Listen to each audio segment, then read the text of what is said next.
आज हम एक ऐसे विषय पर बात करेंगे जो हमारे मन के किसी कोने में बार बार उभरता है।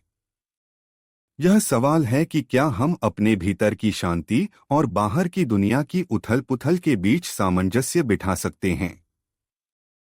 क्या यह संभव है कि हम आध्यात्मिक जीवन की गहराई को छुएं और साथ ही अपनी रोजमर्रा की जिम्मेदारियों को पूरी तरह निभाएं? इस सवाल का जवाब हमें महान संत रमण महर्षि की शिक्षाओं में मिलता है, जिन्होंने हमें सिखाया कि सच्चा आध्यात्मिक जीवन वह नहीं जो दुनिया से भागने में है, बल्कि वह जो दुनिया के बीच रहकर भी मन को मुक्त और शांत रखता है। आइए इस विषय को एक कहानी के जरिए समझते हैं। यह कहानी ऐसी है जो हमारे दिल को छुएगी, हमारे मन को झकझोरेगी और हमें उस संतुलन की राह दिखाएगी जिसकी हमें तलाश है। संतुलन की खोज सुबह की पहली किरण जब धरती पर पड़ती है तो एक अजीब सी ताजगी मन को छू जाती है। लेकिन जैसे ही दिन शुरू होता है, जिंदगी की भागम भाग हमें अपनी गिरफ्त में ले लेती है। काम का बोझ, परिवार की जरूरतें, समाज की अपेक्षाएं, हर कोई कुछ न कुछ मांगता है और इन सब के बीच हमारा मन कहीं खोसा जाता है। क्या आपने कभी महसूस किया कि इस आपाधापी में हम अपने आप को कितना भूल जाते हैं? रमण महर्षि कहते थे, सच्चा सुख बाहर की चीजों में नहीं बल्कि तुम्हारे भीतर है। लेकिन उस भीतर की राह कैसे ढूंढें जब बाहर की दुनिया इतनी तेजी से हमें खींच रही हो? कल्पना कीजिए, एक व्यक्ति है, नाम रख लेते हैं उसका श्याम। श्याम हम में से ही एक है। वह सुबह जल्दी उठता है, अपने परिवार के लिए मेहनत करता है, बच्चों की पढ़ाई का ख्याल रखता है और ऑफिस में दिन भर काम में जुटा रहता है। लेकिन हर रात जब वह बिस्तर पर लेटता है तो उसके मन में एक सवाल कौंधता है, क्या जिंदगी बस इतनी सी है? क्या मैं सिर्फ इन जिम्मेदारियों को निभाने के लिए ही बना हूं या मेरे भीतर कुछ और भी है जो मुझे पुकार रहा है? यह सवाल सिर्फ श्याम का नहीं, हम सबका है। हम सब उस शांति की तलाश में हैं जो हमें अपने होने का असली मतलब बताए। लेकिन क्या हमें यह शांति पाने के लिए सब कुछ छोड़कर किसी जंगल या पहाड़ की गुफा में चले जाना चाहिए? रमण महर्षि का जवाब था, नहीं। उन्होंने कहा, तुम जहां हो वहीं से शुरू करो। सच्चा आध्यात्मिक जीवन वह है जो तुम्हारे रोजमर्रा के कामों में ही खिल उठे। भीतर की पुकार श्याम की जिंदगी में एक दिन ऐसा आया जब वह बहुत थक गया था। ऑफिस में एक के बाद एक मीटिंग्स, घर में छोटी मोटी बातों पर तनाव और मन में एक अजीब सी बेचैनी। उसने सोचा, बस अब और नहीं। मुझे अपने मन को समझने के लिए कुछ पल चाहिए। उसने एक कोने में चुपचाप बैठकर आंखें बंद की और अपनी सांसों पर ध्यान देना शुरू किया। पहले तो उसका मन इधर-उधर भागा। कभी ऑफिस का कोई पुराना झगड़ा याद आया, कभी बच्चों की शरारतें। लेकिन धीरे धीरे उसका मन शांत होने लगा। उसे लगा जैसे उसके भीतर कोई ऐसी जगह है जहां न कोई चिंता है, न कोई डर, बस एक गहरी शांति। रमण महर्षि ने इसे ही स्वयं की खोज कहा था। वे कहते थे, अपने मन को बार बार यह सवाल पूछो, मैं कौन हूं? यह सवाल तुम्हें उस सच्चाई तक ले जाएगा जो तुम्हारा असली स्वरूप है। श्याम ने यह सवाल अपने मन में दोहराना शुरू किया। हर बार जब वह इस सवाल के साथ बैठता, उसे लगता कि वह अपने भीतर की गहराई में और उतर रहा है। लेकिन फिर वह सोच में पड़ जाता, यह तो ठीक है, लेकिन मेरा काम, मेरा परिवार, क्या मुझे इन सबको छोड़ देना चाहिए? सच्चाई का रास्ता। एक दिन शाम को एक पुरानी किताब हाथ लगी जिसमें रमण महर्षि की शिक्षाएं लिखी थीं। उसमें एक बात ने उसका ध्यान खींचा, काम करो, लेकिन मन को उस काम के फल से मुक्त रखो। यह बात श्याम के लिए बिल्कुल नई थी। उसने सोचा, यह कैसे हो सकता है? अगर मैं मेहनत कर रहा हूं तो मुझे तो अच्छा परिणाम चाहिए ही। अगर मैं फल की चिंता नहीं करूंगा तो मेहनत का क्या मतलब। लेकिन उसने इस विचार को आजमाने का फैसला किया। उसने अपने ऑफिस के काम को पूरी लगन से करना शुरू किया, लेकिन यह सोचना बंद कर दिया कि बॉस उसकी तारीफ करेंगे या उसे प्रमोशन मिलेगा। वह सिर्फ अपने काम पर ध्यान देता। और हैरानी की बात, न सिर्फ उसका काम पहले से बेहतर होने लगा, बल्कि उसका मन भी हल्का रहने लगा। उसे अब काम के बाद वह थकान नहीं महसूस होती थी जो पहले उसे हर शाम घेर लेती थी। रमन महर्षि ने कहा था, संसार तुम्हें बांधता नहीं, तुम्हारा मन तुम्हें बांधता है। यह बात श्याम को अब अपने अनुभव से समझ आने लगी थी। उसने देखा कि जब वह अपने काम को पूरी निष्ठा से करता और परिणाम की चिंता छोड़ देता तो उसका मन अपने आप शांत रहता। वह अपने परिवार के साथ भी ज्यादा खुशी से समय बिताने लगा। पहले जहां वह छोटी छोटी बातों पर चिढ़ जाता था, लाइक बच्चों का खिलौने इधर उधर फेंकना या पत्नी का देर से खाना बनाना, अब वह उनमें हंसने का मौका ढूंढ लेता था। जिम्मेदारियों में शांति, लेकिन क्या यह रास्ता इतना आसान था? बिल्कुल नहीं। श्याम की जिंदगी में कई बार ऐसे मौके आए जब उसे लगा कि वह फिर से उसी पुरानी भागम भाग में फंस रहा है। एक बार उसके बच्चे की तबीयत अचानक खराब हो गई। रात रात भर जागना, अस्पताल के चक्कर और ऊपर से ऑफिस में एक बड़ा प्रोजेक्ट, सब कुछ एक साथ आ गया। उसका मन फिर से बेचैन होने लगा। उसने सोचा, मैं तो इतनी कोशिश कर रहा हूँ, ध्यान करता हूँ, अपने मन को समझने की कोशिश करता हूँ, फिर भी यह बेचैनी क्यों? तब उसे रमन महर्षि की एक और बात याद आई, हर स्थिति को स्वीकार करो क्योंकि वह तुम्हारे लिए ही आई है। यह बात सुनने में जितनी आसान लगती है, करने में उतनी ही मुश्किल है। लेकिन श्याम ने हार नहीं मानी।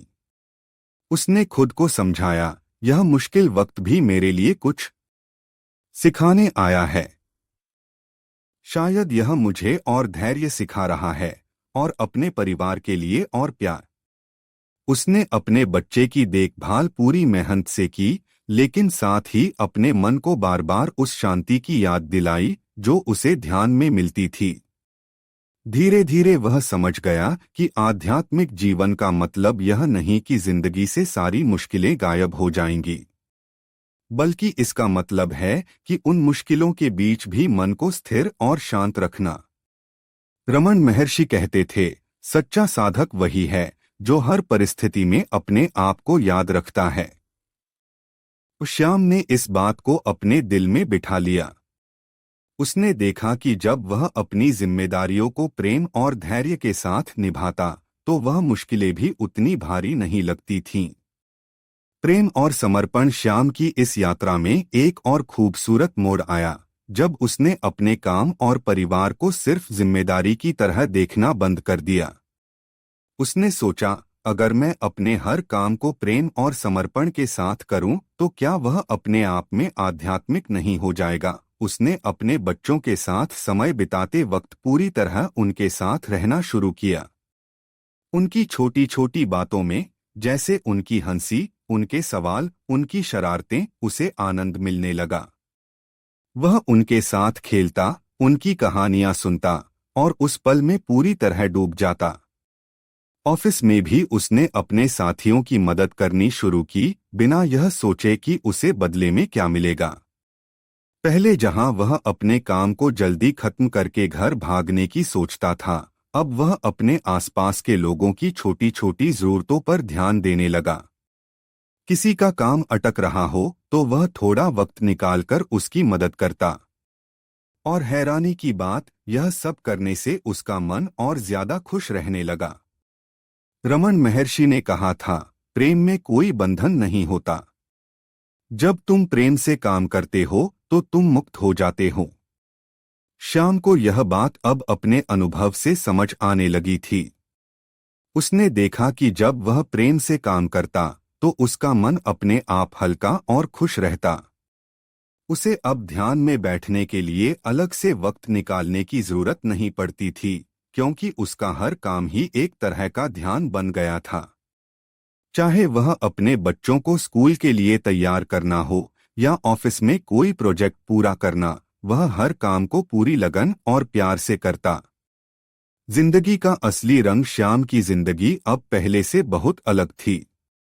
वह अब भी वही काम करता था, वही जिम्मेदारियां निभाता था, लेकिन अब उसका मन पहले की तरह इधर-उधर नहीं भटकता था।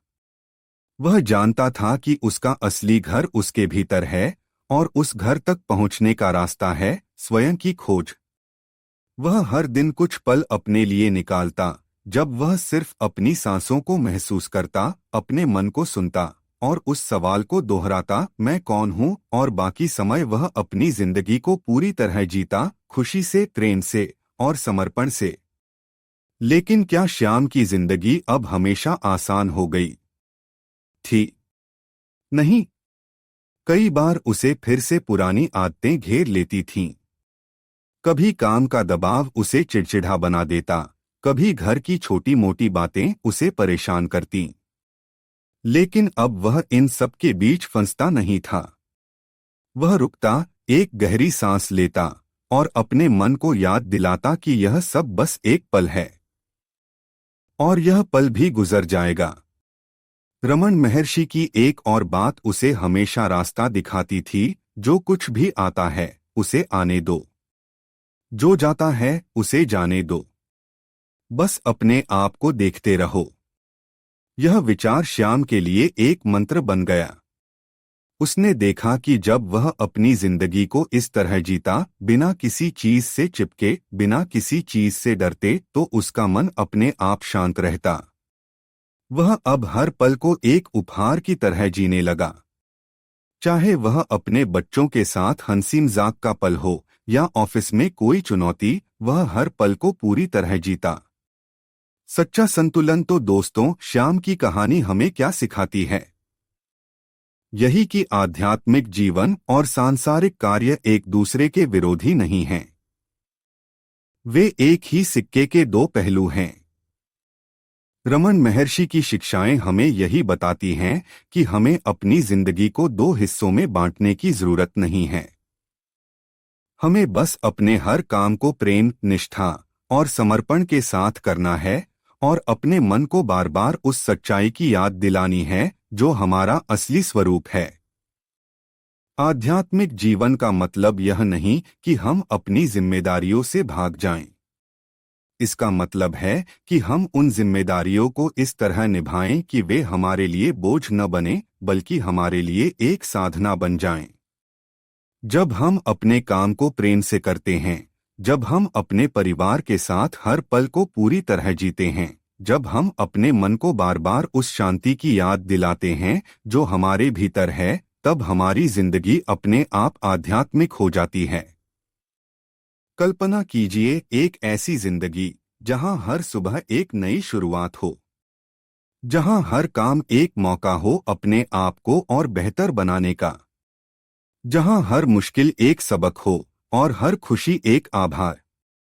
यही है वह संतुलन जिसकी हमें तलाश है। और यह संतुलन हमारे भीतर ही है, बस हमें इसे ढूंढना है। अगली बार जब आप अपनी जिंदगी की भागम भाग में थक जाएं, तो एक पल रुकिए। अपनी सांसों को महसूस कीजिए। अपने मन से पूछिए, मैं कौन हूं? और फिर अपने हर काम को प्रेम और समर्पण के साथ कीजिए। यकीन मानिए, वह शांति जो आप बाहर ढूंढ रहे हैं, वह आपके भीतर ही आपका इंतजार कर रही है। इस कहानी को यहीं विराम देते हैं, लेकिन यह यात्रा कभी खत्म नहीं होती। हर दिन, हर पल हम इस संतुलन को और बेहतर बना सकते हैं। तो आइए आज से यह संकल्प लें कि हम अपनी जिंदगी को सिर्फ जिएंगे नहीं, बल्कि उसे प्रेम, शांति और आनंद के रंगों से सजाएंगे। तो दोस्तों, यह था आज का वीडियो। अगर आपको यह जानकारी पसंद आई हो तो वीडियो को लाइक और शेयर जरूर करें। और हाँ, चैनल को सब्सक्राइब करना न भूलें। अगले वीडियो तक के लिए नमस्ते, धन्यवाद।